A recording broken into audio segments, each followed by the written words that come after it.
Mu gitondo cyo kuri uyu wa gatatu tariki ya 14 Nyakanga 2021 nibwo uwitwa Kamugwera Vestina yazanye n'abakozi be ngo bajya ku bikuta by'inzu ya Ntamabyariro Ferdinand babishyira hasi.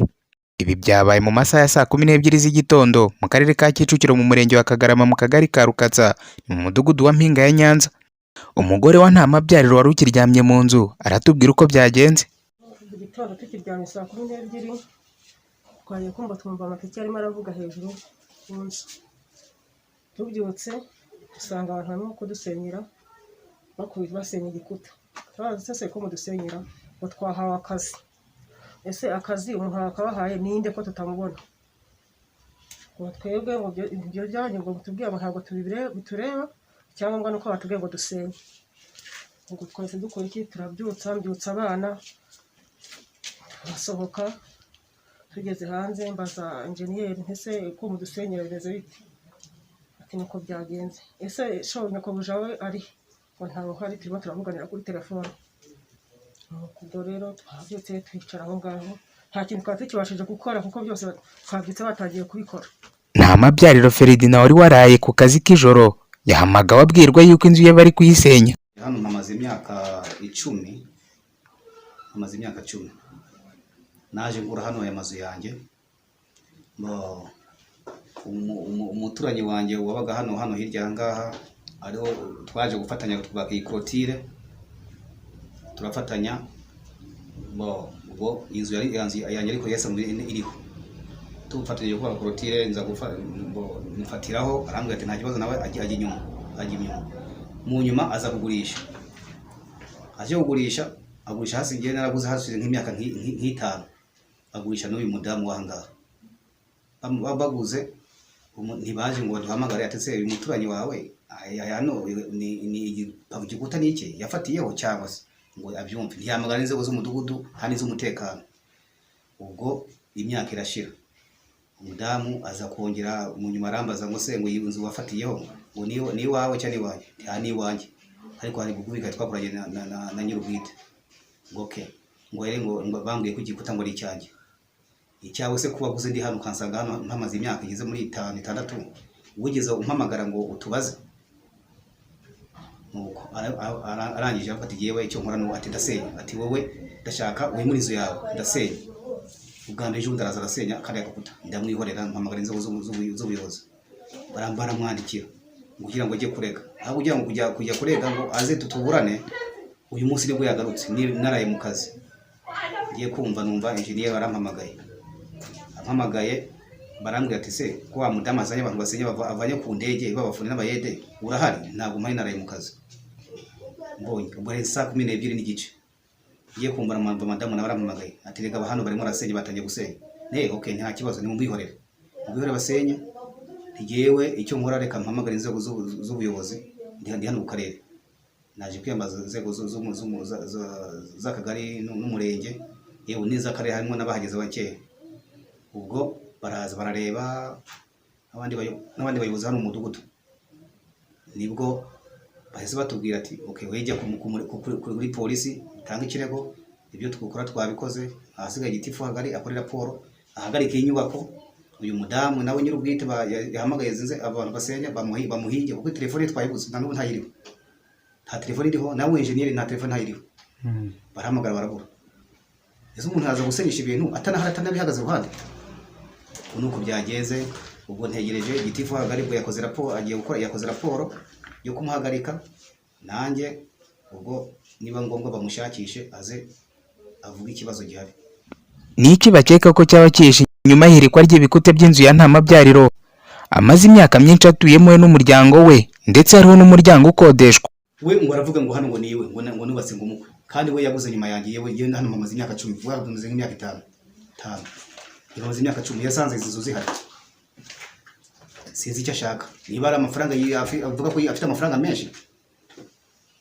Iyo ashaka kungurira ariko akabwira atuma abantu ntaze ngo anyishakire.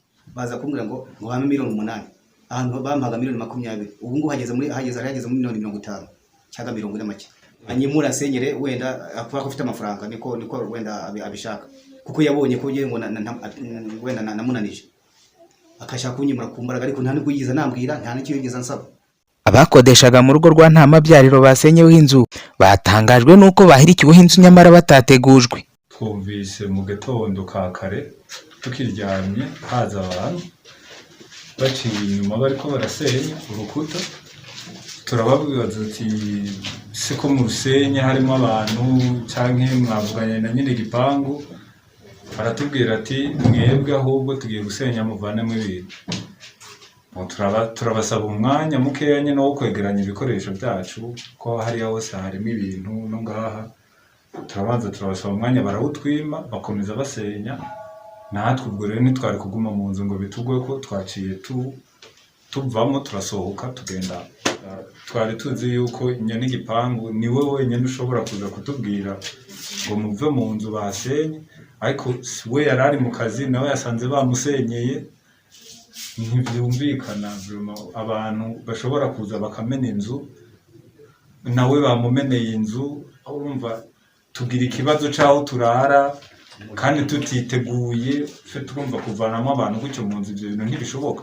En plus nta na preavis twigeze tubona, ntabyo batumenyesheje ko baza gusenya uno munsi, bagaca banasenya harimo n'abantu bajyanye, hajyaho harimo n'abana twana dutoya cyane twari tukijyana. Umunyamabanga nshingwabikorwa w'akagari ka Rukatsa Nyiraneza Philomene avuga ko iki kibazo bari basanzwe bakizi, ndetse umugore wasenyeye umuturanyi we bigeze banamuhamagara ngo babumvikanishe akanga kwitaba, ngo nyuma baje kuvugana kuri telefone we ababwira yuko ibintu yabyihoreye atakibikurikiranye. Uriya umudamu yamwandikiye ibaruwa, uriya mugabo amusaba gukuraho kutamubwira ko urukuta ruru nzanira ikirego no mu mudugudu bwose byose cyarahaciye. Aramubwira ati sinshobora gusenya, urambwira ngo nisenye. We yamwandikiye amubwira ngo kuraho iyo nzu kuko urukuta wubakiyeho rurwanya. Mugabo aramubwira ati ntabwo nahita nsenya nta n'umuntu wisenyera. Uru rukuta naje ndusanga hano rumaze imyaka 20, wowe umaze imyaka ingahe? Ejo bundi niho waje urukuta rwari ruri hano nubakiyeho, ntabwo wambwira ngo nsenye urukuta. Ubwo rero wenda twareba icyo gukora, ariko ko gusenya urukuta ntibirimo. Banza ni ikirego muha convocation y'umudamu nabasaba n'uwo nguwo ndabwira noneho muzaza twebwe twicare ducoce ikibazo turebe uko kimeze, muzane n'ibyangombwa byanyu by'ubutaka. Umudamu bwa mbere yari hanze, ubwa kabiri nabwo nogera mutumaho ntiyaza. Ndanamuhamagara kuri telefone, naragutegereje ndakubura, nagiraga ngo uze ngo turangize ikibazo cy'ufitanye n'umuturanyi kugira ngo turebe. Twagiraga ngo bazaza n'ibyangombwa duhamagare n'abaturanyi tumenye icyo urwo rukuta rinde warwubatse tunabumvikanisha. Ariko uriya mudamu yashatse kugurira uriya mugabo arabyanga. Nurumva amafaranga yamuhaga umugabo ntabwo yayemeraga. We rero akavuga ati kutanaguze ari urwanjye. Mu rwego rw'ubuyobozi rero twebwe dushaka kubumvikanisha n'impapuro uriya mugabo arazifite. Umudamu rero nyuma yaho aza kumbwira ngo yarabiretse, baza kumbwira ngo barabiretse, ngo barabiretse. Ejo bundi urumva bimaze umwaka, mu kwa 8 umwaka ushize babireka, kandi yakomeje kubaka n'iki tuvuga tuti mbese twumvaga ko byarangiye kuko barambwiye ngo byararangiye. Yanze gukururana, ngo yanze gukururana ndumva, ariko umushoferi we yambwiye kuko niwe yatumaga. Uwo mugore ntabwo yari ahari, ntabwo yiziraga, ntabwo yigeze anyitaba. Naramuhamagaye kuri telefone ntiwaza, arambwira ati oya, ati si atari umuntu nkuma nuko. Ariko umushoferi we niwe twagendaga tuvugana mu gitondo cya kare tugiye kumva twubari kuduhamagara ngo basenye abantu. Kuva ibi byakorwa kugeza isaha dusohoreye inkuru, twagerageje guhamagara Kamugwera Vestine bivugwa ko yasenye inzu ya nta mabyariro Ferdinand ku murongo wa telefone, ariko ntiyigeze yitaba na rimwe. Nta mabyariro avuga yuko uyu mugore yakomeje kumugendaho kuva yagura iki kibanza ari kubakamo, ndetse ko yari yarabanje gusenya igikuta cy'igipangu cye akamwihorera, ngo akaba yaranubatse ibyobo by'amazi n'iby'imisarane uruhande rw'igikuta cy'inzu ye, bigaragara ko bishobora no guteza impanuka ku nzu ya nta mabyariro. Kugira ngo ukomeze ukurikira amakuru yacu, kanda kuri subscribe unadukurikire kuri Doma News _rw.